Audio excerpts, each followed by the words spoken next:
My wife Jenny logs over 8,000 miles a year, mainly for short business trips to see her clients. Our detached villa in Surrey, located near the M25 motorway that encircles London, is a lovely home. However, even short drives on the M25 can be quite lengthy. Jenny deals with the traffic by snacking and sipping on soft drinks while enjoying bubblegum pop radio. She absolutely loves her bright orange Volkswagen Beetle convertible. This modern Beetle boasts a powerful 2.0-liter engine, an advanced audio system, a sleek black soft top, and luxurious black leather seats. Most people find it an adorable car, but that hasn't stopped her from cluttering it with candy wrappers, empty drink containers, and other random items. It's amusing that she drives a car capable of exceeding 100 miles per hour, but spends most of her time either stationary or crawling along the UK's most congested roads. Jenny's first car in college was an old Volkswagen Beetle, and she has fond memories of that car. This was before we met, and she lived with her parents. I didn't ask, but she probably has some nostalgic memories of making out in the cramped space of a Beetle. When Volkswagen reinvented the Beetle a few years ago, she kept talking about how much she wanted one. Taking the hint, I bought her the top-of-the-line convertible for her 50th birthday. I even got her a personalized license plate with her initials and the word "Bug" on it, which cost a small fortune. The car became known as the Baby Bug. Despite her love for the car, Jenny didn't check the tire pressure or fluid levels in the Baby Bug, so I took on that responsibility. Some people don't mind driving around in a messy car, but I can't stand it. I regularly cleaned out empty boxes, paper cups, food wrappers, and other trash. It was no big deal, and I never mentioned it. Jenny never thanked me, probably because she didn't notice, but I didn't mind. I always found enough change in the trash to buy a couple of beers at our local pub. It's not surprising that Jenny was a bit careless with her change, since we both earn good money and live comfortably. Jenny is a business consultant who helps various companies develop growth strategies. I'm a freelance project manager specializing in change management. Everyone calls me Mike, though my real name is John. Even my wife calls me Mike. When she once asked why, I joked, "It's short for Terminator." Change projects almost always result in some people quitting, and it's my job to handle the dirty work. Jenny and I met at university while studying business administration. We hit it off so well that before getting married, we set up our own limited company, Alpha Business Consultants Limited. We were young and relatively naive, but received invaluable advice and financial support from my father, a respected commercial lawyer who passed away a few years ago.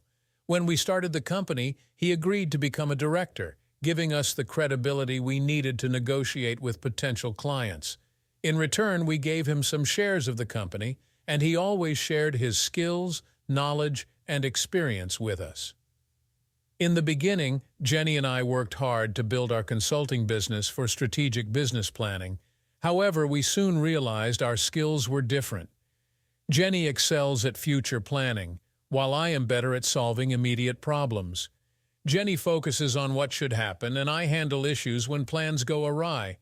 Jenny and my dad believed ABC should concentrate on strategy over implementation, so I became an independent consultant specializing in organizational change projects while Jenny remained at ABC as its sole employee.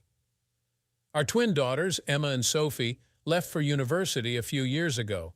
When they were young, I set up a ground-floor room in our house as an ABC office with a sign on the door reading "Office."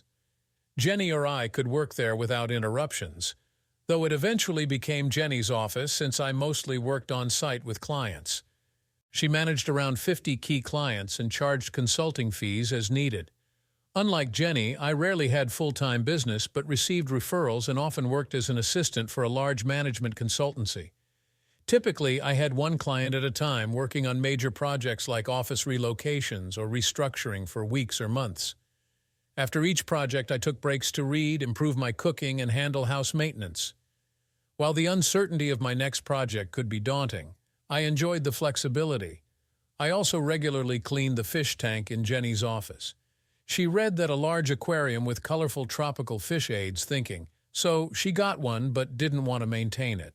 She likely thought PH was just two random letters, so I took care of the fish.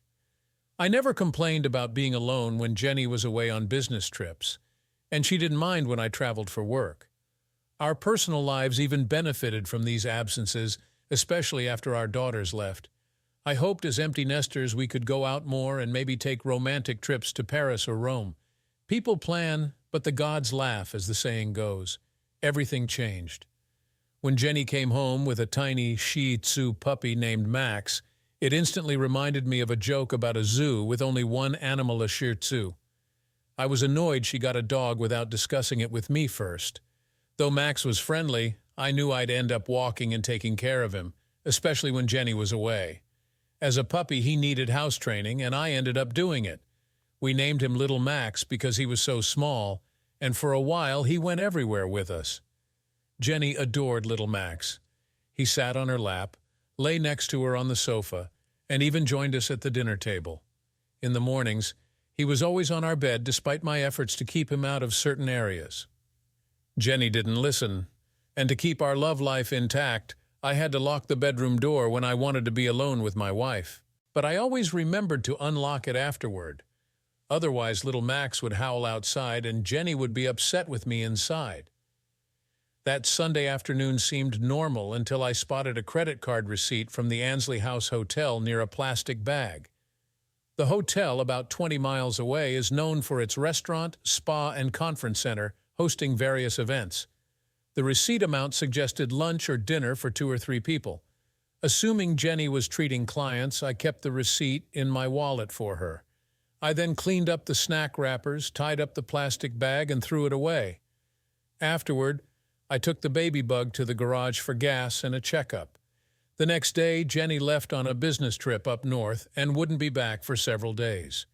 With some free time on my hands, I had hoped to take her to lunch at the Fox and Hound pub, but she was too busy preparing for her trip. Disappointed, as Sunday is our family day, I returned from the garage to find Jenny talking to Emily in the living room. Listening to their conversation, I realized Emily was dealing with another personal crisis. While Sarah is calm and quiet, Emily is our drama queen. When their sleepovers with guys got serious, I tried to stay calm while showing them I cared about what was going on in their lives. They know we are both there for them if they need help or advice, but if they want to gossip or cry, their mother is usually first on the list. What I did gather was that Jenny was telling Emily to forget it, get back to everyday life, that there were plenty of fish in the sea, and to try before you buy. I didn't know what had happened, so I didn't know what advice to give Emily. I think the Latin motto festina lenta is generally a good approach to problem solving. Hurry up slowly. Give yourself time to think and then decide what to do. No matter what happens, Emily has to decide what to do next. I didn't want to confuse her more, so I just asked Jenny to say hi for me and went into the kitchen to prepare Sunday lunch. Our standard Sunday meal was roast beef and Yorkshire puddings with chips, and I found it therapeutic to put it all together, especially with a decent bottle of claret to go with it. At dinner, Jenny wasn't in the mood for conversation, though she did update me on her calls with Emily and Sarah. Sarah is in a stable relationship and doing well in her studies, getting good grades on her recent assignments. Things weren't going as well for Emily, whose boyfriend had left her after catching her kissing someone else. I suggested that Emily's boyfriend might forgive her if given time to change his mind, but I doubted there would be any way back if Emily started looking for new prospects. Jenny, on the other hand, felt Emily should just forget about the relationship and find new ways to have fun. After dinner, I took little Max for his evening walk, and after ensuring his poop bag was securely sealed, I threw it in the trash can outside. Later, I watched TV in the living room while Jenny went to her office with little Max to finish preparing a presentation for her client. I loaded the dishwasher and went to bed, where I tossed and turned before finally falling into a restless sleep. I vaguely noticed Jenny coming to bed much later, but when I woke up, she was already up. Instead of my beloved wife, I found myself face to face with little Max and his stinky dog breath. There's nothing like a Shih Tzu's morning breath to get you out of bed in half the time. I muttered as I quickly dressed and took little Max out for his morning toilet before joining Jenny in the kitchen. Neither of us likes mornings, and Jenny always needed a couple of espressos to start her day. We chatted briefly about the weather while waiting for the stop-start rush hour traffic on the M25 to end. Then she kissed me on the cheek, petted little Max affectionately, got into the baby bug, and went on her way. After she left, I remembered the receipt in my wallet and decided to leave it on her office desk. It was then I noticed the check was cleared at 10:18 a.m., likely payment for an overnight stay. This didn't make sense. Maybe she had a business event and didn't want to come home. I could ask her later, and there would probably be a simple explanation, but with some free time, I checked my diary to see where I was that day. I wasn't home that week, but Jenny was supposed to go north for 3 nights. The check was issued the morning after she left, so she only managed to travel 20 miles before spending the night at Ansley House Hotel. If it was a business event, I could have easily dropped her off and picked her up, saving the cost of an overnight stay. I sat in her office staring at the receipt. I hadn't noticed any unusual behavior from her. We still made love regularly, but I couldn't help thinking this could be proof of an affair. I was shocked but mostly puzzled. I had no idea she could be physically engaged with anyone else, and I had no suspects. I also found it hard to understand why she would book a hotel room, when she could easily take advantage of my regular absences to have her fun at home. The choice of a hotel seemed puzzling. Maybe she did both. Or perhaps there was an innocent explanation for her stay at the Ansley House Hotel. That evening, as I sat contemplating what might be going on, it dawned on me that she could be doing the same thing on her current assignment. I dialed the phone number on the receipt, hoping my suspicions were misplaced. When a friendly woman answered, I asked if she could connect me with their guest, Mrs. Amanda Carmichael. She apologized and said she couldn't do it. I felt a brief relief until she added that Mrs. Carmichael hadn't checked in yet, mentioning that check-in started at noon and it was only 10:30. "Would you like to leave a message?" she asked. Of course, I could have left a confrontational message like, "Your husband called. He wants to know what the hell you're doing there," but that wouldn't provide the answers I needed, so I politely declined. I made another cup of coffee and pondered my next move. Unlike the inept politicians running our country, I wasn't going to avoid the issue or concoct my own version of events. Confronting Mandy at the hotel might not solve our problems, but it would at least provide some clarity. There could still be an innocent explanation, or she might indeed have a lover and was deceiving me. I decided to tackle the situation head-on. I let little Max out in the garden, planning to clean up after him later, and then got into my car and headed to the Ansley House Hotel. It was midday when I arrived, and I immediately spotted the baby bug in the parking lot, confirming that Mandy had likely checked in already. I parked 4 rows away and called Mandy on her cell phone. She answered almost immediately. "Hi, Terry. How are you?" she said. "I just heard there was a serious accident on the freeway and wanted to check if you were okay," I replied. "Traffic is a bit tough, but I didn't know there was an accident," she responded. "It's on the M25, so you might have passed through before it happened." "Oh yes, I'm just passing Watford. Thanks for checking." "Okay, let me know when you arrive safely. Bye." After hanging up, I decided to walk around the hotel to see if I could catch her by surprise. Maybe she was having lunch with her lover before heading out for the afternoon. If I couldn't spot her in public areas, I would call her room and ask to meet. I entered the hotel and headed to the Brasserie restaurant. It wasn't very crowded, and Mandy wasn't visible. I then decided the lobby bar would be a good place to watch and wait before calling her room. As I crossed the lobby, I noticed a large notice board listing the various function rooms and events happening that day. Monday seemed to be a quiet day. The only event that caught my eye was a private party at the spa and fitness center at 7 p.m. I wondered what kind of private party could be held at a spa. Perhaps it involved people who wanted to enjoy the amenities without clothes. Maybe my wife had joined a naturist fitness group. Curious, I asked the receptionist about the private party. She looked slightly confused by my question, and then politely said she couldn't provide any information about it, implying it was none of my business. I settled into the lobby bar and ordered a coffee. The waiter who served me was more forthcoming when I asked him about the event. Yes, you could probably call them nudists, but that's not all, he told me. It's one of the worst-kept secrets. This private party is a regular event held by a local club of couples advocating open relationships. Wow, sounds interesting, I said, feigning enthusiasm. Any idea how I can find out more? If you have internet access, just search for Bottoms Up Club. I took a sip of my coffee, pulled out my phone, and connected to the hotel's Wi-Fi. Finding the Bottoms Up Club online was easy.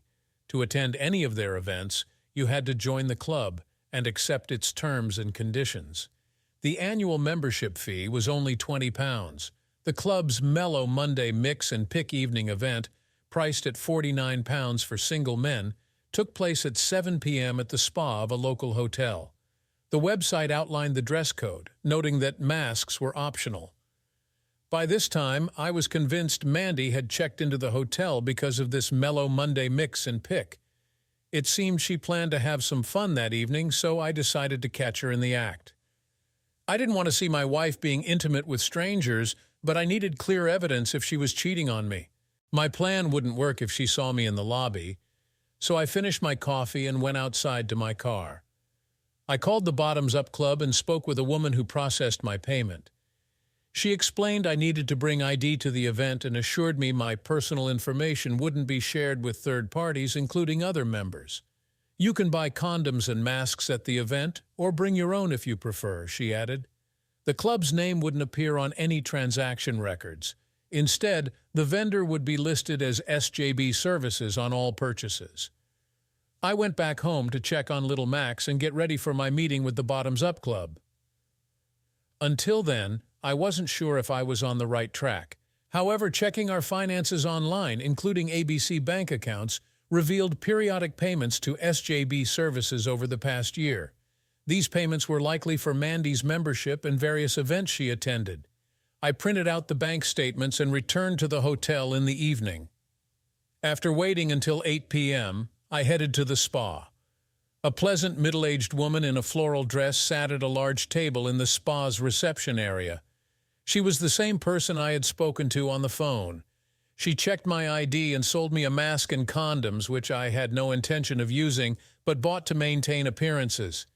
I must have looked nervous because she tried to reassure me. Just go to the gym. You're a bit late, so you might have to wait to join, but I'm sure you'll have a good time. Our members are very social and will make you feel welcome. If you're unsure about anything, please ask, and they will help you out. I put on my mask and walked through the door, down the aisle, past the locker rooms, and into the gym. Around 70 to 80 people were in the room, and the organizers had created a warm and inviting atmosphere. The heating was on and the lights were dimmed to encourage people to shed their clothes and inhibitions. Soft jazz played through the sound system, loud enough to set the mood without making conversation difficult. A table with refreshments was set up just outside the gym door, but the real action was happening inside. I counted 8 large mats covered with white sheets placed throughout the room, each surrounded by groups of people. Some were fully clothed, others partially clothed, and some completely undressed, with or without masks. Wearing a jacket and trousers, I was probably overdressed for the occasion, but I needed to remain that way to gather the evidence I needed. The first group I observed included 2 thin young women exploring each other while the audience muttered approval. The next group featured 2 older couples, their pale, plump flesh rippling and glistening as they tried to grab each other. It struck me as a bizarre, nightmarish vision of a sumo fight gone wrong. In the third group, I found my wife, naked and sweaty on a mat against the far wall, with 2 young Asian guys. She wasn't wearing a mask, but even if she had been, I would have recognized her by the small turtle tattoo above her left ankle. Another 8 or 9 spectators, fully dressed and wearing masks, watched and occasionally commented or encouraged the participants. I had no intention of alerting her to my presence, so I focused on secretly recording the scene with my mobile phone's video camera, which I stuck out from the cuff of my jacket into the palm of my right hand. I had signed a confidentiality agreement to get in, but I wasn't going to let that stop me from gathering evidence. Mandy's face would be clearly visible, and I could blur out the faces of the others later. Standing next to me was a middle-aged man in a black shirt and pants who was happy to provide commentary. I had no idea if this was meant for anyone else, but it seemed everyone could contribute. "It breaks like a house door in a Force 9 storm," he said, stating the obvious to no one in particular. There was a pause, and then he added, "Just look how she's got into this rhythm." "Yeah, she really likes handling 2 or 3 men at once," said an undressed woman about Mandy's age, hugging a naked man of the same age. She looked back at the man in black. "We've been with her a couple of times," she added, showing off her knowledge. "I'm sure she'd be glad if you wanted to join." "Sounds tempting," replied the male commentator. Part of my mind screamed in agony, but I locked it away in a dark corner. The other part of my mind was clear and focused on obtaining evidence. I knew there was a good chance I had recorded both visual images of Mandy and the commentary. Regardless of my emotional state, I had seen enough and wasn't going to stick around. The woman at the spa reception was surprised I was leaving so soon, but I told her I forgot something and would be back. To say I was upset would be an understatement. I tried to come to terms with the fact that Mandy was having fun with a bunch of strangers. Our special relationship now felt completely devalued and worthless. I was in shock, but after leaving the hotel, I began to experience physical and mental reactions to what I had just witnessed. Nausea and an empty feeling filled my stomach, and bile pooled in my mouth, almost like food poisoning. At the same time, I felt an overwhelming sadness so deep that I had to sit in the car for a while before I could drive home. Slowly, my mind began to build a barrier around the resentment, sadness, and grief. It wasn't any easier for me simply because I knew all about managing change under adverse circumstances. I wasn't going to waste time in denial. I had seen her with my own eyes. Of course I was angry, but I accepted the inevitability of change and knew I needed to respond, make adjustments, and control the process as much as possible. Grief and fury would be my close companions for a while, but I decided to take action immediately. I wanted to be proactive, not just sit around trying to understand everything. By the time I got home, I had a clear plan. I aimed to manage the changes ahead and work towards the outcomes I wanted rather than letting things spiral out of control. I waited to see if I felt the same in the morning. Meanwhile, I took little Doug out for a quick walk so he could do his business, and then tried to numb the pain with a couple of sips of Glenfarclas. I didn't sleep well and felt terrible the next morning, but little Doug and I were going on a trip. Cornwall has always seemed like the far southwestern tip of England to me, sitting at the edge and facing the open Atlantic Ocean. These days, much of Cornwall is practically a retirement haven for wealthy retirees from London who have snapped up all the small cottages that once belonged to Cornish fishermen. The hard-working fishermen have been replaced by the silver-haired and wrinkled Mr. and Mrs. Beach. Many of these seniors have pet dogs to keep them company and to encourage daily walks for their health. I considered taking little Doug to Belgium, but he didn't have a microchip or a pet passport, so that wasn't possible. It's probably a good thing he doesn't have a chip implant because he could be tracked. Besides, Cornwall was farther from Surrey than Brussels.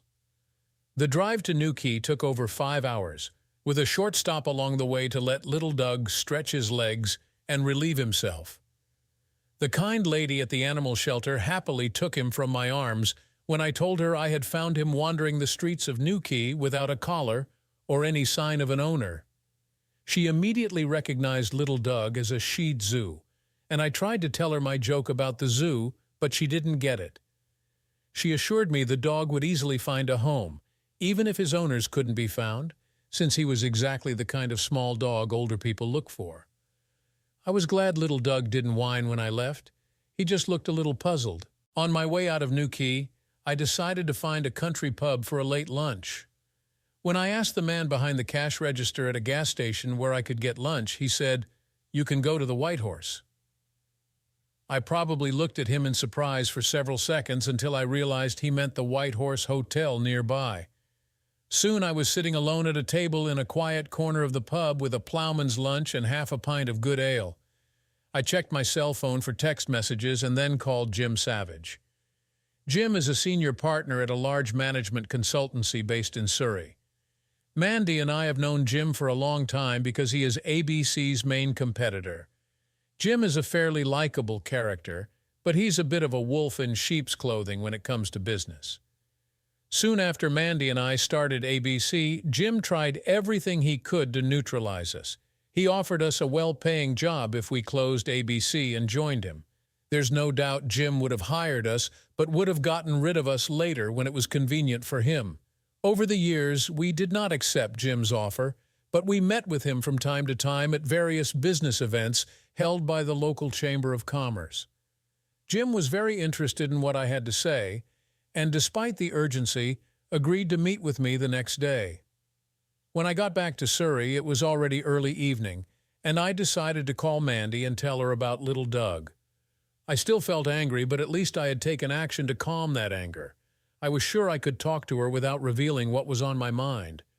By coincidence, my cell phone rang before I could call her. "Hi, Mandy," I said. "I was just about to call you. I'm afraid I have very bad news.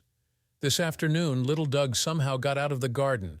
He ran onto the main road and was run over by one of those damn multi-axle trucks." "Oh my God," she cried out in fear.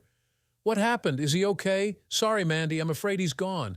I didn't see it myself, but a passerby came to me. She said she saw the dog slip under the gate of our garden and run down the street. She couldn't stop him. The truck driver didn't stop. Perhaps he didn't know he ran over a small dog. There was nothing I could do. I buried him in the back garden." On the other end of the line, Mandy sobbed for a long time and then muttered something about her poor little dog.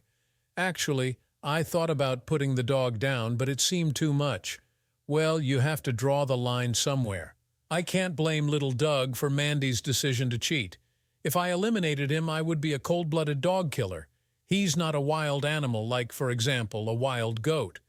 It also gave me a lot more satisfaction to know that little Doug was alive and well in Cornwall, while Mandy thought he was dead and buried.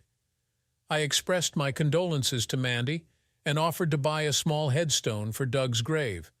This sent her into another fit of tears. We ended the call, and I could tell she was devastated. I knew she would cry herself to sleep that night, mourning her loss. My meeting with Jim Savage that same day went exceptionally well. After I laid out my needs, he assured me his company would agree to the deal under the terms I proposed. He promised to have their corporate lawyer draft an agreement for my review as soon as possible. On the way home, I stopped at a real estate agency to discuss our house's market value. The amount was substantial. Mandy and I had been discussing our retirement plans, which included keeping the house and renting it out. We even consulted our daughters, who thought it was a sound idea, provided we didn't sell the house. Now I had to tweak my game plan. I didn't call Mandy that night, although she was probably anxious to know how I was coping with the loss of little Doug. I considered it, but decided against it. She would manage her grief and return home late the next day. According to her, she was somewhere near Manchester, but who knows if that was true. Whatever she was doing and wherever she was, I slept a bit better that night, feeling a sense of revenge for the grief she caused me. I woke up early, momentarily forgetting that little Doug was no longer with us. Relief washed over me as I realized I wouldn't have to feed, water, walk, or clean up after him. This fleeting thought was quickly replaced by the realization that I had much more significant issues to address. In England, divorce lawyers are known as family lawyers, specializing in family law, which mainly deals with divorce and end-of-life matters. There were plenty to choose from, and not much differentiated them. I didn't need anyone local, so I made an appointment with a family solicitor in Dorking. The name of the town amused my twisted sense of humor, and it wasn't far away. With an appointment set for the afternoon, I had time to kill.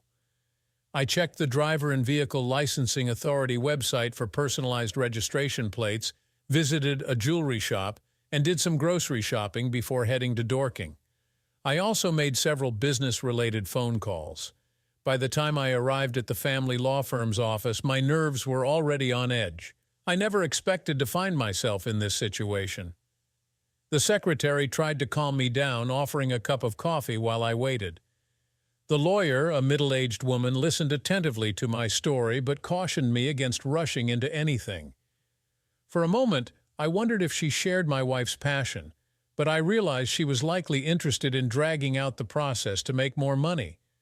In my experience, lawyers are greedy and rarely turn down potential clients.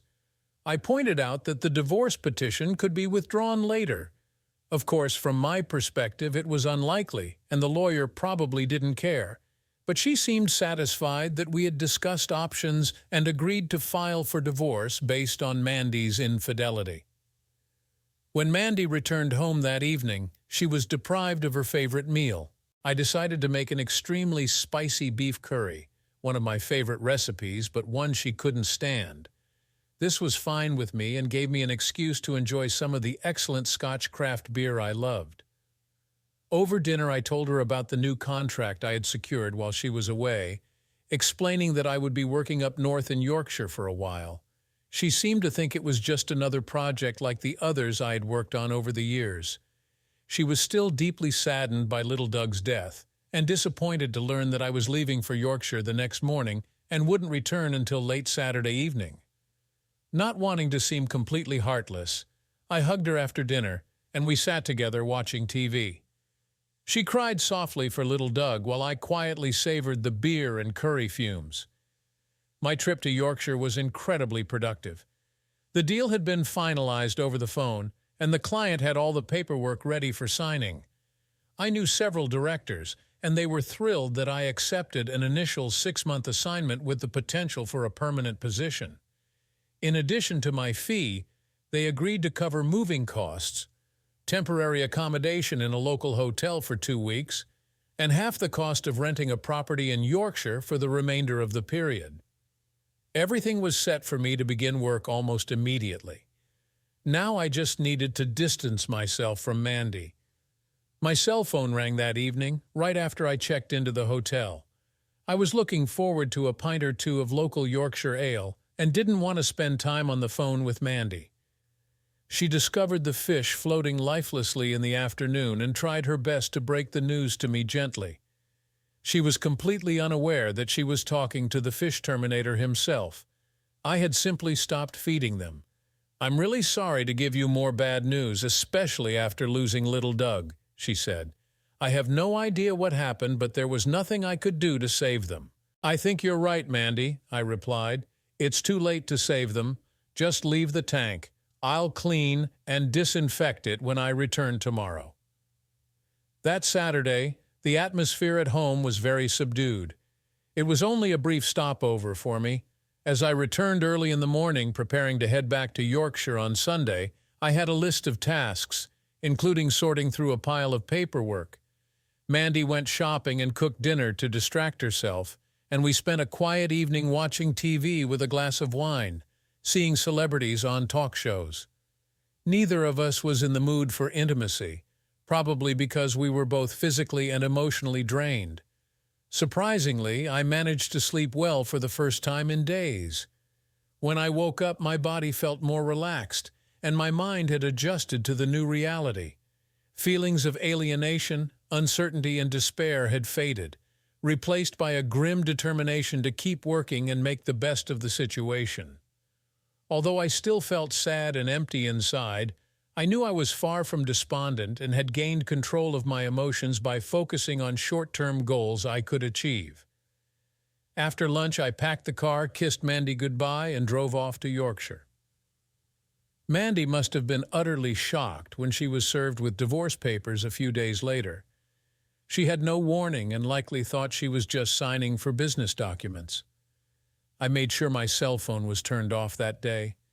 I like to think I wasn't being petty or cruel because I was very busy at work, but I must admit I enjoyed the idea of not being reachable for those few hours. Returning to my hotel room after work, I turned on my phone, read the text messages, and listened to the voicemail. The messages indicated she was upset, confused, and angry. I called her back without hesitation. "What the hell is going on, Terry?" she demanded immediately. "That's exactly the question I asked myself, Mandy," I replied. "But that was a week or so ago." I don't understand what you're up to, but I wish you would stop it, she said. This is already beyond a joke. It's actually like you're reading my script, Mandy. What do you mean? She asked. Well, Mandy, at some point, I wondered what you were up to, I explained. Unfortunately, it's too late to stop it now, and it's definitely beyond a joke. What are you talking about, Terry? Anley House Hotel and the Bottoms Up Club. There was a pause, followed by a long sigh. I'm so sorry, Terry, she said. I really don't know what to say. I thought you'd never find out, and what you don't know can't hurt you. Mandy, I found out. I know about it, and it hurts. Terry, we need to talk about this, but it's not something we can do over the phone. Will you come home on Friday? She asked. I don't think talking will help much, I told her. I'll arrive on Saturday, Mandy, but I need to be back in Yorkshire by Sunday evening. When I returned on Saturday afternoon, Mandy looked very worried. I didn't unpack my things because I didn't know how events would unfold. I planned to stay the night in one of the guest bedrooms, but wanted to be able to go somewhere else if things got difficult. In the face of life-shattering damage to home, family, or friends, Brits tend to put the kettle on and make tea.